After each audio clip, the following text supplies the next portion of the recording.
에크모나 체외순환 운영을 하는 과정에서 이 펌프와 관련된 이 어떤 컴플리케이션 관련돼서 말씀을 좀 드리도록 하겠습니다.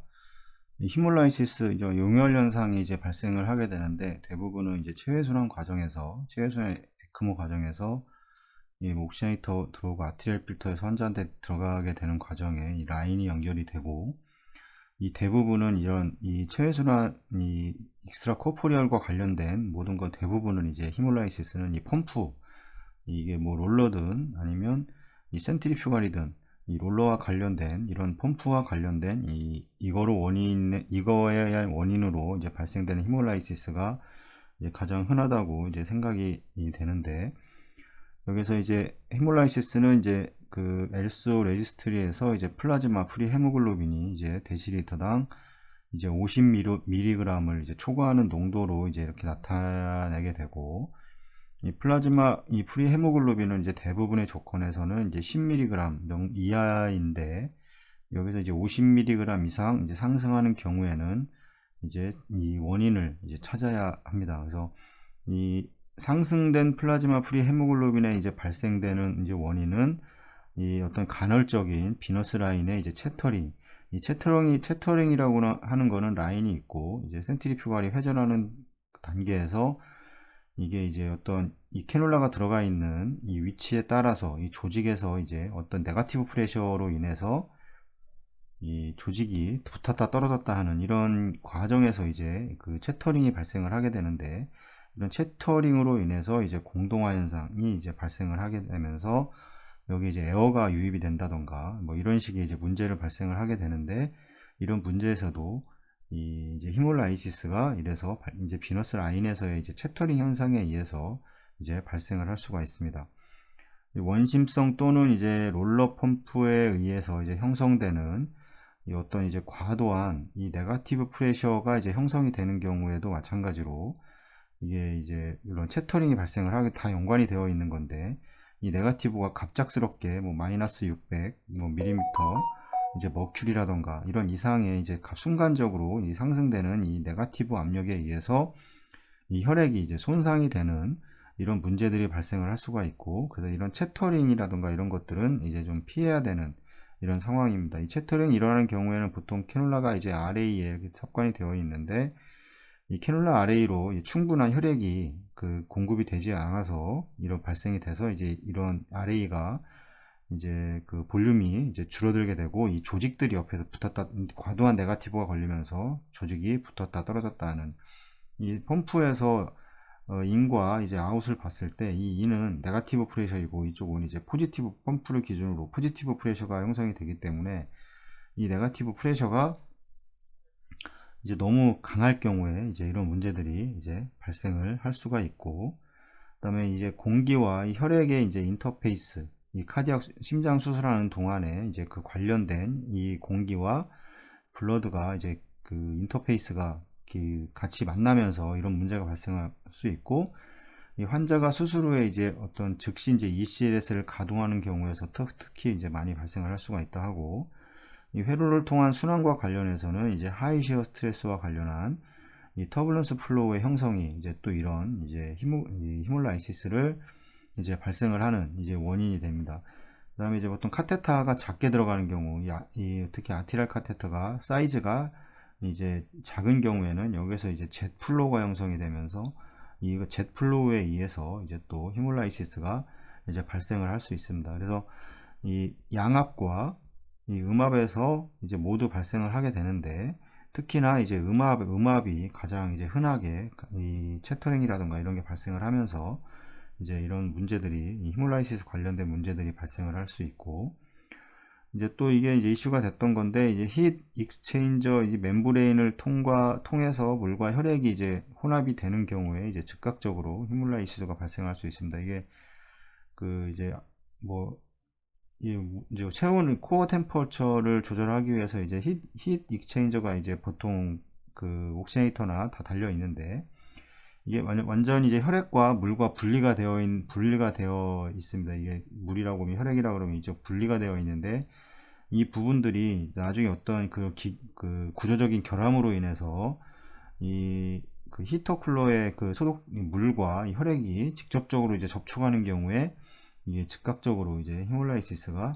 이제 발생을 할 수가 있습니다. 당연히 뭐 수혈 과정에서도 발생을 할 수가 있겠죠. 이거는 뭐 CPB라던가 이제 그 에크모에서 이제 수혈이 이제 빈번하게 일어날 수가 있는데, 이 과정에서 이제 수혈 과정에서 ABO 타입이라던가 이런 게 맞지 않으면 이제 즉각적으로 히몰라이시스가 발생할 수 있는데, 여기에서도 이제 물과 혈액이 이제 혼합이 되는 경우에 이런 경우가 발생할 수가 있고, 체외순환을 운영을 하자마자 히몰라이시스가 이제 발생을 하게 되면 당연히 이제 그 어떤 산소의 전달이라던가 이런 게 되지 않기 때문에 이런 문제들이 이제 어떤 구조, 그런 기계적으로 문제가 없는데 이런 문제가 발생을 했다고 하면 이제 이런 경우에 히몰라이시스를 이제 생각을 해봐야 됩니다. 이걸 모르고 있을 경우에는 뭐 이런 잘 생기지는 않지만 이런 일이 생길 수도 있기 때문에 여기서 이렇게 언급을 하고 있는 거고, 이제 우리 몸에서 적혈구가 이제 파괴되는 경우에도 이제 일반적으로 효과적인 이 어떤 제거 메커니즘이 이제 작동을 하고 있기 때문에, 이게 뭐 이 수치가 이 정도로 낮다고 해서 이 적혈구가 손상이 되지 않는 것은 아니고, 손상은 되지만 어떤 이 제거 메커니즘을 통해서 이제 그 수치가 낮아지는 거고, 이 바이패스 과정에서 이 어떠한 이유로 인해서 이제 어떤 이 데스트럭션 레이트, 어떤 파괴율이 이 어떤 그 제거율보다 증가할 경우에 이제 프리 헤모글로빈 레벨이 이제 증가가 되는 겁니다. 이 프리 서큘레이팅 헤모글로빈은 이 그 네프로톡식을 유발하고, 그다음에 이제 어떤 그 엔도지니어스한 나이트로겐 옥사이드를 빠르고, 그다음에 이리버저블리하게 이제 결합을 해서 여기 혈관 저항을 이제 증가를 시키게 되고, 혈소판 기능 장애, 그다음에 응고 장애와 같은 이 잠재적으로 이제 부작용을 이제 유발하기 때문에, 이 히몰라이시스를 이제 최대한 이제 줄일 수 있는 이런 방법들을 생각을 해야 되고, 이걸 줄이기 위해서 이제 또 많은 이제 어떤 그 회로라던가 아니면 옥시네이터, 펌프의 이 센트리퓨갈의 특성들이 이제 많이 바뀌어서 나오게 되는 이유도 이제 이런 히몰라이시스를 최대한 이 이제 플라즈마 프리 헤모글로빈을 줄이기 위한 이러한 여러 가지 이 발전들이 계속 되고 있습니다. 이 전단 능력, 이제 셰어포스라고 하는데, 이 전단력 또한 이제 히몰라이시스를 발생시킬 수 있는데, 이거는 주로 이제 양압과 이제 관련된 이제 그런 히몰라이시스가 되는 거고, 어떤 이 셀 럽처를 발생할 수 있는 어떤 임계점 이하의 이제 셰어 스트레스에 이제 노출되면 이 적혈구는 일단 이 아트모스페릭 이제 프레셔 또는 이제 블러드와 에어의 인터페이스에 이제 노출되는 지속 시간 및 강도에 따라서 이제 치명적인 이제 손상을 이제 입을 수가 있습니다. 이 적혈구는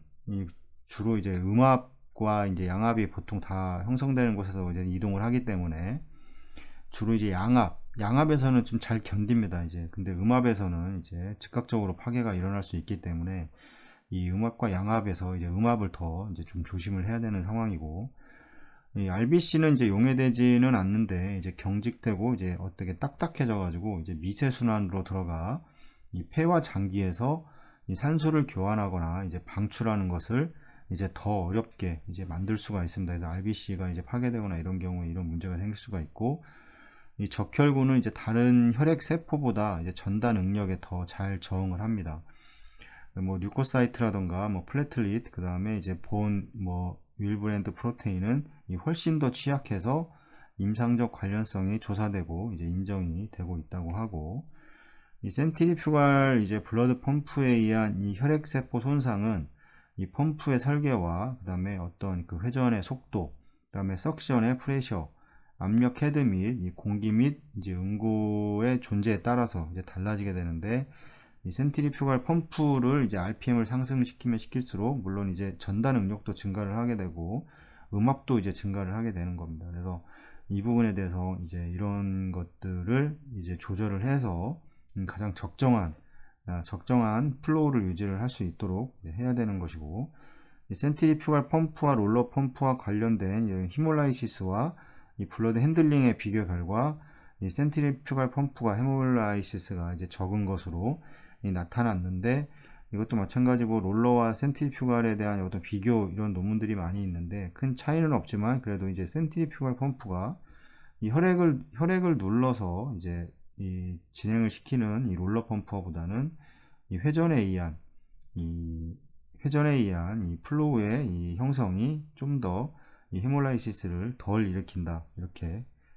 이제 이런 결과들이 대부분 이렇게 나옵니다.